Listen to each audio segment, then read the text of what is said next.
Hi, this is Luke Johnson and Jordan Cline, and I want to welcome you to the second installment of our podcast on Augustine's On Free Choice of the Will. Jordan is creating teaching modules for Augustine, and we're both snowbound. Is that the right word when you're trapped by a blizzard? Snowbound? Yeah, Or we? I think that's apropos. Okay, we are trapped in the DC area as a result of snow. So we're experimenting a little bit today and rigging up a kind of ghetto version of a studio and podcast and telecast or whatever. So excuse us as we kind of work out some things, but I'm going to hand things over to Jordan and see what she wanted to kind of entice us with as she starts building her first learning module for Augustine. Well, I think first I'd like to, comment. I think that our, technological situation right now is innovative. That's I tend to be more optimistic about that. But on that note, we're gonna just talk a little bit about today of just sort of like, first four chapters of Augustine's On Free Choice of the Will. Now, I will have to say, and I don't know if people will realize this about the way that I've put together the Noetic product and whatnot, is that I have a terrible memory. And like a big part of the incentive for me trying to craft philosophy lectures and things like that online was essentially to upload my consciousness, because I can't keep all this information in my head. And I've been busily sort of creating Nietzsche lectures, and you've been poring over the Augustine stuff. So I'm going to be very deferential to you and a lot of these things, even when you're talking about something that I put up on the internet 3 months ago. You'll be talking about things that I have said, but you may be closer to my memory than I'm closer to my memory, if that makes any sense. Yeah, totally makes sense. You're interacting with a part of my brain that's been crystallized on the internet, and you're interacting with a Luke that I haven't gotten in touch with in a while. I'm all in Nietzsche world. I'll help jog your memory. All right, cool. Yeah. Remind me of what the heck I did. So yeah, what were some of the things that you want to talk about the lecture series and about Augustine as well? What he covers in those first four chapters of book one. What are the themes there? Yeah, I would say, obviously, the big, ticket question for us is, Evodius' big question to Augustine is, is God the cause of evil? And, sort of Augustine just kind of dives right into it and kind of starts asking, okay, Evodius, that's a, big question. And he kind of explains that there are, two forms of evil. And then they kind of, working off of that premise, kind of go down this trajectory of explaining and exploring, the two types of evil, how is God linked to them, if at all. And they just kind of, they get into a lot of deep stuff kind of right off the bat. Do you want to dwell on those two forms of evil at all? Is that something you'd be interested in explaining a little bit further about the types of evil that Evodius and Augustine sort of expound there in the first couple chapters? I believe it's in the first chapter, isn't it? That's something that I kind of sort of break down sort of at length in my module, because I think that, we're not really in their headspace. So for me, I think of evil as in sort of evil with a capital E, and sort of, I don't know, the DC Comics sort of universe of there's you think the of good and the evil, that's kind of how I see it. So when, Augustine right away just kind of brushes Evodius off and says, oh yeah, there are two types of evil, I just kind of sat there and thought, what? That's crazy. Because you think of evil as being sort of monolithic. You think of it sort of being sort of evil incarnate or personified in a supervillain or something like that, like the Penguin or Hitler or something to that, that evil is concentrated into pure being in some way. That's kind of maybe how the prejudice, and I don't mean that in a derogatory sense, that you brought to this text, that individuals can be evil incarnate, and that's what you think of when you think of evil. Sort of the projection of evil, pretty much. This idea that there's this one, be it a person or an entity that can kind of embody evil. So when you read the Augustine and you listened to the lecture, how was that challenged off the bat? You said it kind of caught you off guard a little bit, or you were like, whoa, he just brushes this off, or he makes this demarcation that didn't quite make sense. How did you respond to that? Yeah, I would say then the sort of the way that he breaks it down is Makes sense. I mean, the way that he does it, he kind of says that, not, excuse me, not kind of, he flat out says there's two types, evil done and suffered. So there's this idea that there are sort of, active, there's like sort of, active elements and then more passive elements of evil. Yeah, so let's dwell on that a little bit. So that's really different, right? Like Oh, yeah, totally, for sure. active evil is very different from passive evil. And I think you and I are very familiar with the text, so as you're jogging my memory, I'm sort of recalling, oh, okay, I kind of understand what passive evil is and what active evil is. Maybe for the listeners and the people viewing this, if you could expound on those concepts a little bit, and I'll help you out. I'm here, and I'll try my best to recall. So, yeah. Yeah, so I mean, if the evil done, you kind of think, okay, I get like Augustine, like what are you getting at? So in my mind, the way that I sort of thought of it was the evil done being the act of evil that is being carried out, like a robber, holding up a bank, so that sort of thing. That decisive, active sin. And then there's evil suffered, which, Augustine kind of delineates as the suffering that is experienced. It's almost like a direct object that's being sort of acted upon, right? So, like, if in your robber scenario, and you're, like, again, like I'm saying, and you're more familiar with the text, would it be fair to say that the robber is actively engaged in committing evil? Right, like, right. It is an action. He is committing it. He and then there's going to be the teller who's staring down the barrel of the gun, who's going through a bunch of duress, and they are sort of being acted upon, and they're sort of passively receiving that evil action. Would that be a fair way? I don't know. Because I'm a little removed. Is that how Augustine distinguishes between active and passive, or evil done versus evil suffered? So that's kind of what I initially thought. And then, Augustine, once he links evil suffered back to God, then he kind of ties it in with this idea of like divine retribution and, kind of justice and, punishment for sin. So then, once you kind of walk through it with Augustine, then I kind of came to the conclusion, well, at least for now, at least, that this idea of evil suffered, if we kind of take the, robber metaphor, kind of expand on that a little bit more, is, say that the robber, gets the money in the bag, is running down the street, and, say like a die pack of the cash explodes. So the robber would perceive that as evil suffered, but in reality, it's, God punishing the robber for stealing all the money in the first place. So right. So in that particular case, if we look at it from this particular type of evil, where we're looking at like the robber committing an evil and then he's suffering, sort of being branded by the die pack and get arrested or whatever, he is then this sort of passive reception of evil. But if I recall correctly, Augustine thinks that this form of evil that is applied to the robber is justified from God's perspective, right? And so how does he square that circle? And I want to say something to the people that are sort of listening to our podcast and watching stuff like that, is that through this podcast series and things like that, we are being examples of how people struggle with philosophy texts.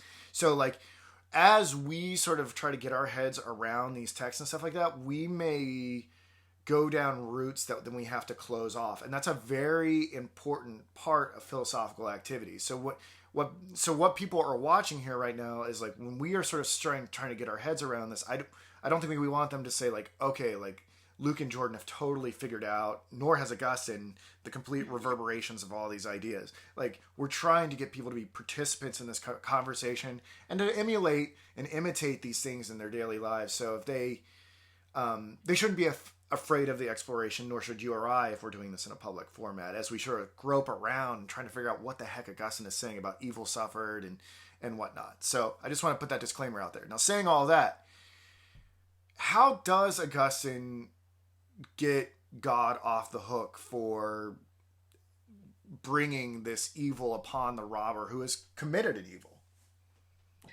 Well, I think that, through a lot of maneuvering, and pretty successful maneuvering, he pretty much says that, if God is good, then he can commit no evil of the sort of the first kind that we talked about, like the evil done since God is good. It'd be completely, incongruent to say, that, God can, I don't know, unjustly punish the robber. And I think that an interesting point, and it could just be me reading into it too much or getting really hooked on this idea of, evil suffered, but it seems like that there's some sort of either a tension between, an illusion and what sort of like is actually happening in the mind and in the experience of God. Like this idea that, the robber with the dye pack exploding would lament this and say, why am I afflicted with this sort of misfortune? But it's really the justice of God prevailing over the robber. So it seems, I'm going to try to deduce what you're saying, what Augustine's saying, things like that, that the robber and God both inflict pain in their actions, right? So like the robber, when he robs the bank, he inflicts duress directly upon the bank teller and indirectly upon all the people that are participants in the bank, right? So he commits a multitude of crimes, right? Maybe even like kills an officer or something like that in the process. Yes. Now, God may orchestrate the universe in such a way that the robber has the dye pack explode, is exposed, goes on a trial, is disowned by his family, and gets locked away and things like that. So both the bank teller and the bank robber in this scenario passively suffer evil, right? Mm-hmm. But for some reason, Augustine's it's not going to be evil when it's applied to the bank robber, yet it's going to be evil when the bank robber applies it to the bank teller. And I think you've sort of hinted at this, is that justice seems to be the difference maker.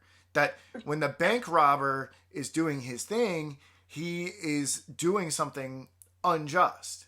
But when God is meting out punishment to the bank robber through the series of events or whatever, that it's not evil because justice is mixed into the suffering.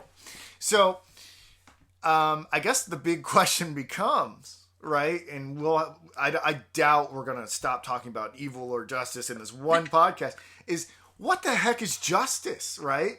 Like, because that bank robber, right, from his perspective, he may be like, look, man, like the system oppresses me in such a way that all these banks, they play with the money and they take it from me and I'm entitled to this. So I've got my own conception of justice that allows me to do my little Robin Hood thing, or to steal from the rich or whatever and redistribute and all of that. Mm-hmm. I'm doing justice. Why do I deserve this suffering? But the robber's justice and God's justice are going to be very different. And that difference in justice is going to account for who is actually committing evil. It's going to allow Augustine to say, no, God does not commit evil when he afflicts the bank robber, but the bank robber certainly afflicts the teller with his mode of justice. So in these first 4 chapters, does Augustine say anything about the difference between divine justice and our own particular conceptions of justice? That may be flawed? He doesn't really quite get on that. I mean, he kind of, there are like sort of tremors of it, like kind of echoes of it, but he doesn't really quite get to that yet, because he kind of has a lot of housekeeping to do with Evodius. Yeah. Well, maybe we'll just plant that seed, and because I definitely, if I can recall from the lecture series and stuff like that, justice is going to be a huge aspect of what Augustine's going to address later. So maybe we've dealt with some of the conceptual difficulties of evil suffered and evil committed, and why God does not commit evil when he afflicts the robber. What's this? so where does Augustine go from there? So, so pretty much from there, then like Evodius's next big question is, okay, well, then if God's not the source of evil, then what is? And then Augustine says there's no one source of evil. It's not like, I don't know, it's not like a tree or sapling that plants roots and kind of branches out, but he says it's really more so a multitude of things that people choose to engage in. I guess. And this is significant, right? Now, so, and it goes back to how we started this conversation off. How did we start off thinking about evil, right? How did we start off thinking about evil? Do you recall? Yeah, so again, that kind of pushes, against, my like preconceived notions of evil, because you just kind of assume if there's just one type of evil, then there has to be one singular cause, right? So it makes sense, and that cause might be incarnated, right? Right.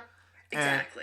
And what's interesting is what I found was super interesting about when I was putting together the lecture series is that I got transported back into another realm. Like I'm a religious person, but I don't go around and sit and think about the devil very often.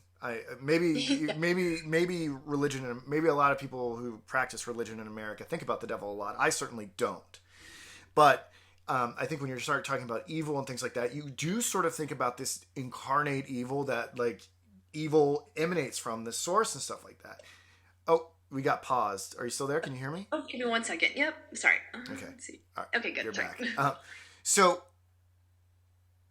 why might Augustine want to... What's going to be interesting is that later in the text, he's going to bring Lucifer into this conversation of evil, like way later, which is super fascinating because he'll deal with questions about, well, why did Lucifer rebel in the first place, which is really cool. But why might Augustine want to do away with this notion that there is a source of evil that all subsidiary acts of evil emanate from?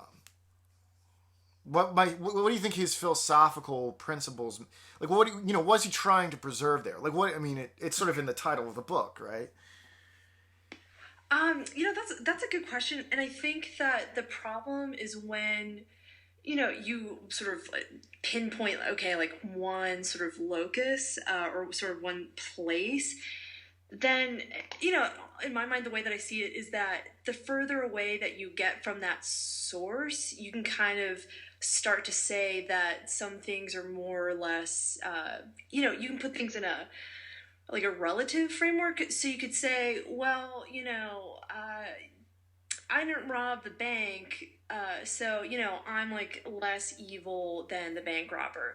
So it seems like that the way that Augustine is setting this up is kind of that he doesn't I think that by making sure that he places the accountability on the individual, then he doesn't have to.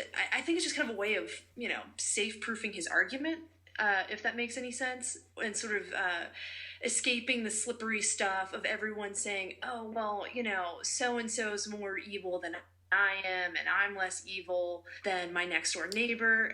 Does that make any sense? Yeah. So what I get at what you're saying here, and this is a really fascinating point that he will develop much later in the text, is the radical depravity of humanity, right? Right? Is that yeah, right? Is that if you take evil away, if you stop thinking about evil as something that sort of cascades down from a source, like that it's not in sort of this, that's not proceeding from some ultimate evil demon, but that it's sort of like endemic to the human race, that we don't sort of go around looking at ourselves being morally pure in relation to the bank robber, and Augustine's going to have motives for doing this that we'll see as he develops the text. Is that if evil is really so ubiquitous and so so easy to commit, right? And it sets up the radical depravity. Um, why might that be important for Augustine to establish the radical fallenness and depravity of humankind? I mean, in this case, we can trace this back to Augustine's faith commitments, right? Like Right. he has sort of motives to preserve the fallenness of man, right? But he's got a lot of motives here. He's got, he's going to want to Exactly. he's going to want to exonerate God from evil as the source of it. He's going to want to make sure that humanity knows that it's responsible for its own evil. He's going to want to give us sort of a libertarian account of freedom the best that he can. Right. But why might it be essential, just so we're putting all our cards on the table there, why might it be essential for Augustine to make sure everyone knows that, like, look in the mirror, you are evil? I mean, I think a lot of it has to do with the fact that, he was a bishop, so obviously he is going to want to bring in as many believers as possible. So for him, he's going to feel obligated to, sort of throw back the truth to everyone and say, you are a sinner. But I think that, a lot of the doom and gloom that, you can associate with Augustine, because he kind of says you're all sinners, but he also, on the other side of that coin says, but we all have a chance for redemption. Right. We all have the opportunity to turn back towards wisdom and truth. Okay, so let's go with that a little bit more, right? Okay. So he's not trying to keep people down by emphasizing the radical depravity and just say, like, you're all sinners, make sure you put enough money in the collection plate so I can keep up this lavish lifestyle that I have. He's got certain theological commitments, and you're talking about redemption and hope and wisdom and turning towards the truth. And all those things are going to be philosophical in nature, but, like, Augustine's a weird cat, right? Because, like, Augustine is, like, he's a transitional figure in, like, the history of philosophy, is he not? Like, he's deeply steeped in, like, Greek thought, right? Absolutely. Mm-hmm. But he is a deeply pious Christian person. And the point I'm really trying to get at here is that Christian thinkers have to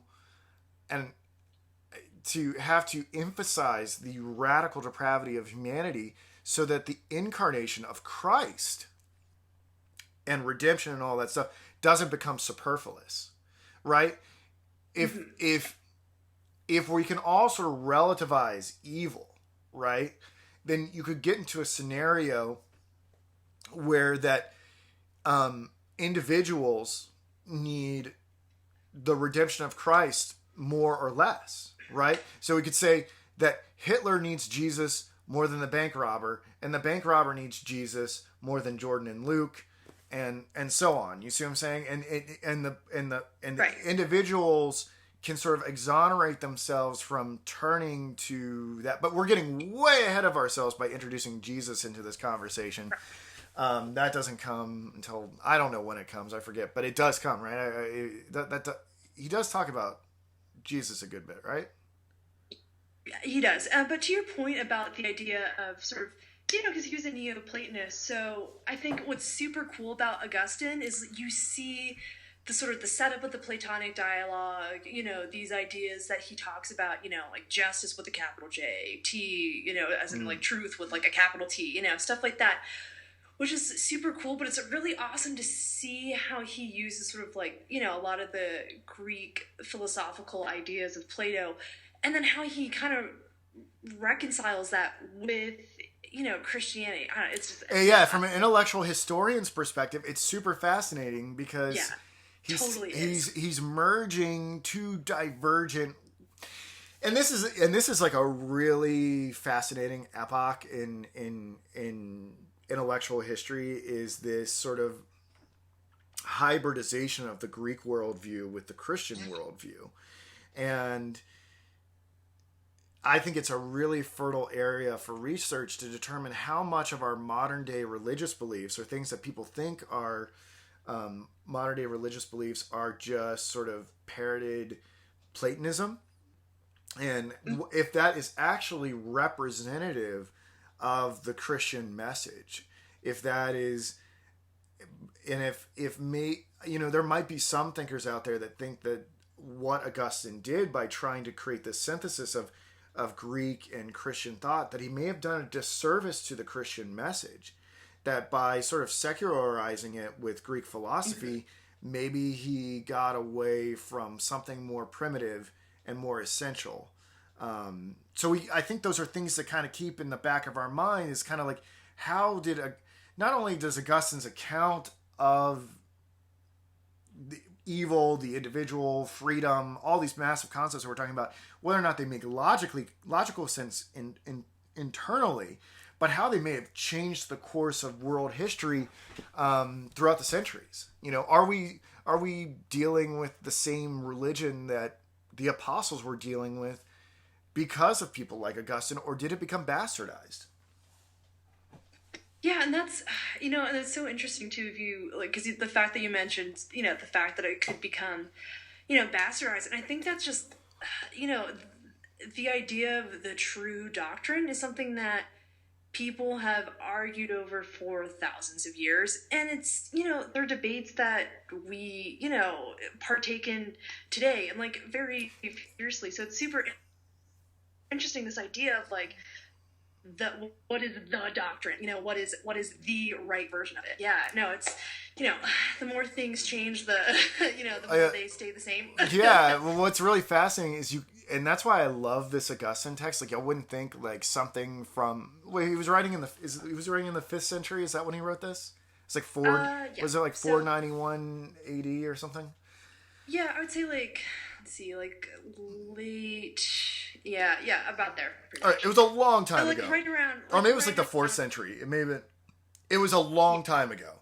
Really removed from us. But what's really fascinating, I can recall that there were certain points in the text so that things are really unsettled for him. Like, I remember there's like one passage later on where he is trying to figure out what the Catholic view or the church's view of the soul is. Like, Oh yeah. He's like, we haven't figured this out yet as a religion. Like, we don't like Yeah. we may have been like in God's like breast. Like, we may have pre-existed. We may fashion a new soul when he ensouls, like puts us into bodies, or like we may, like, he's playing around with all these options for how bodies become ensouled later on. He's like,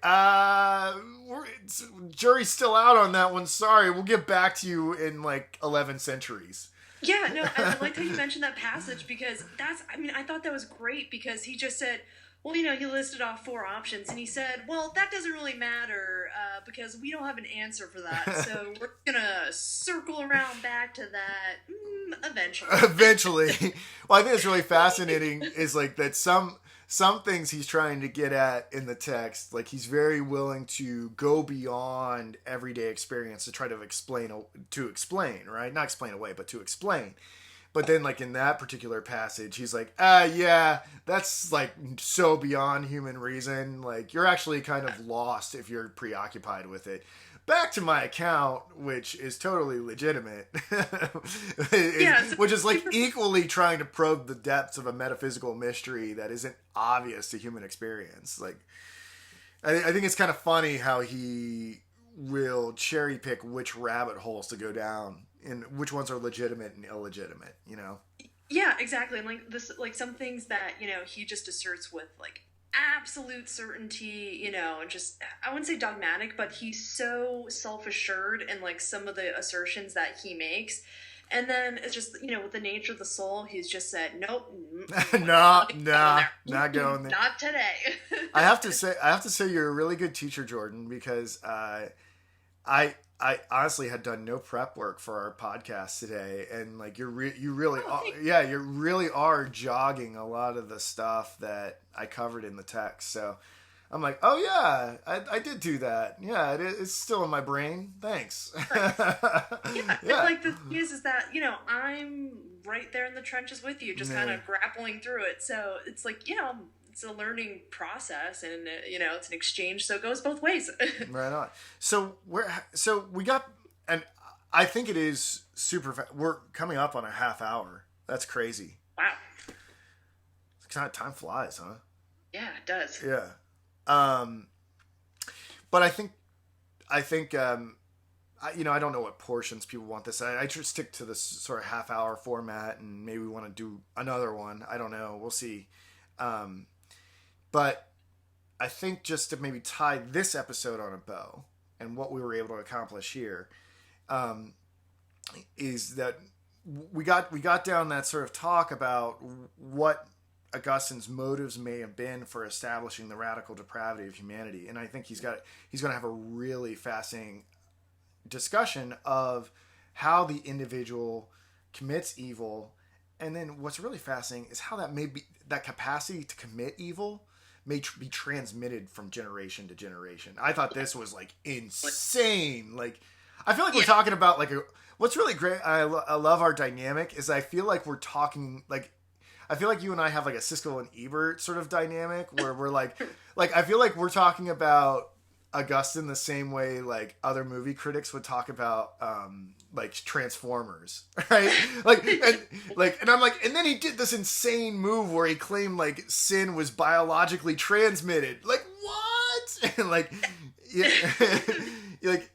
It's awesome. Yeah, it is. I was like, man, that was really effing crazy. And he didn't even need to employ Michael Bay to do it. He was just... And you're just like, what? Well, yeah, like, yeah, the mind-gasms that Augustine and all these philosophers can arouse in us is like, very similar to cinema sometimes. I think that's why philosophy is so gripping. But,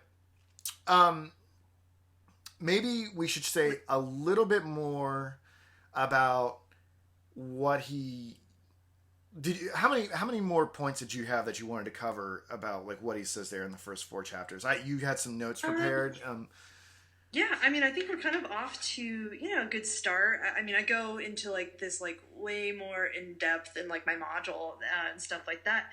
But yeah, just kind of wanted to, let the conversation just kind of happen organically and just see where it took us. Well, I want to introduce like one little idea, and then I think maybe we'll leave people with this podcast because we've introduced a lot of things for them to mull. Exactly. Yeah, if you think, yeah. Yeah, we've introduced a lot of things. We'll let them mull it over, let them consult the lecture series, let them consult your modules so they can get deeper into it.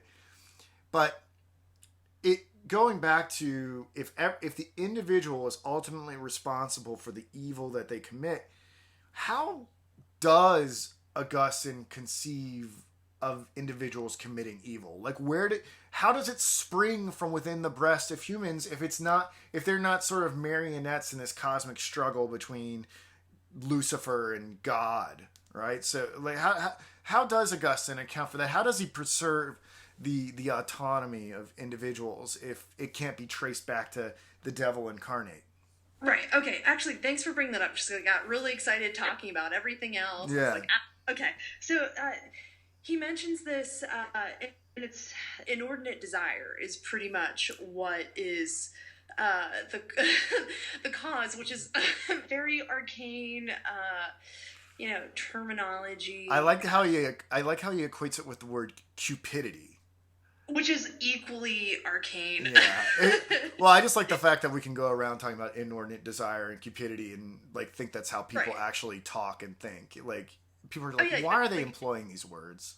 Right, yeah, just I sprinkle in cupidity as a daily part of my lexicon in a conversation, for sure. Yeah, like we're going to be totally normal. Like people are not going to look at us like we have 3 heads at all. Yeah, exactly. So yeah, what is inordinate desire? What is cupidity? How does Augustine think of these things? Well, I mean, if we want to get really nerdy, the Latin cupido is the verb desire, which again is not super helpful. I mean, I think the way that I best understood it, despite all of the old timey language aside, is just like an excessive. I think anything to an excess. You know what I mean? Like ambition, excess ambition could be, an excessive desire for power or fame or recognition. Greed could be, an excess of desiring material wealth or material things. So the best way that I kind of understood it, inordinate desire is sort of an excess.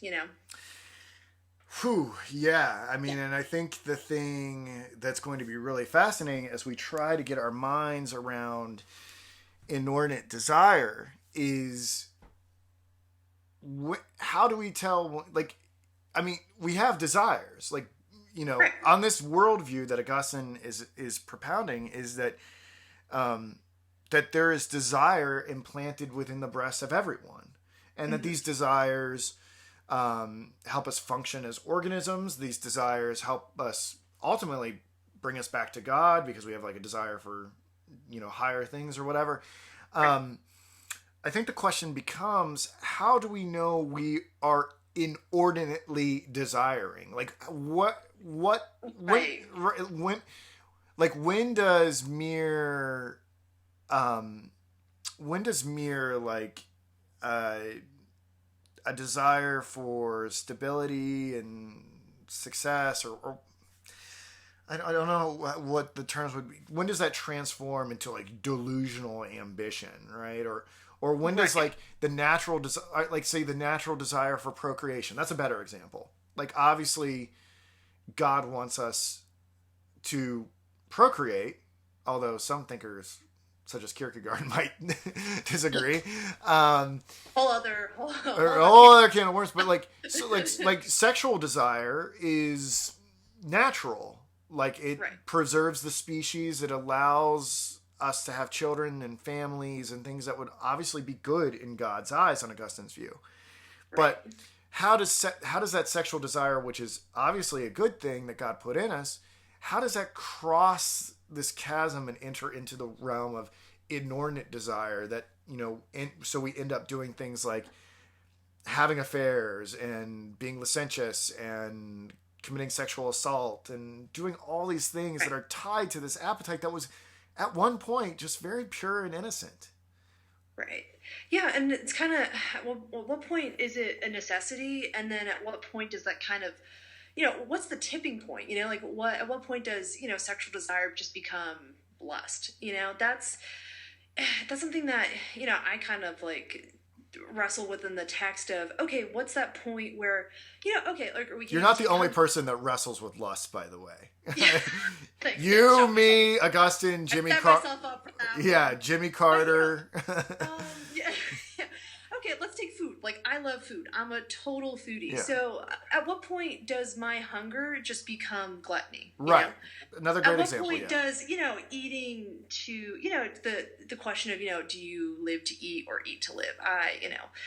I like live to eat, but that's sort of that function of, okay, at what point do you kind of like cross that threshold of, okay, like you eat your 3 squares, whatever, and then at what point does it become, okay, I just ate an entire sleeve of Oreos? I have totally done that with Like, we've all samosas, been there. Girl Scout cookies. Yeah. Yeah. Mm-hmm. Yeah. So, I mean, what do you think Augustine has to say about that? Do you think he says enough here in these first 4 chapters? So he doesn't really necessarily do that right away, but I'll sort of just leave it at reason has a lot to do with that. Yes. Mm-hmm. All right. We could probably keep going, but I think that's a really forever. Yeah, really good. I think that's a really good point since we're coming up on the 40-minute mark to kind of book in this little episode. Wow. Yeah. God, this text is really rich, right? Yeah, exactly. That's why first 4 chapters. I mean, yeah, there you go. And there's still more. It's almost like we could build an entire class around it. And it's almost like I could trust you to build that entire class around it. Well, how about that? And it's almost like this will be available. Just crazy enough to work. Yeah, and it's almost like this will be available on the Noetic website if people are interested in our conversation. Perhaps. They should take... Yeah. Just as we're plugging the product, your screen froze. All right. All right. Well, look, thank you for preparing so much material for today. I'm going to hit stop on this. I'm going to hit stop on this so we can upload it and share it with everybody. Okay, awesome. Great. And thanks and good luck getting shoveled out. And that's to you and to everyone on the Eastern Seaboard right now. Right on. Okay. Yeah. All right. And we're done.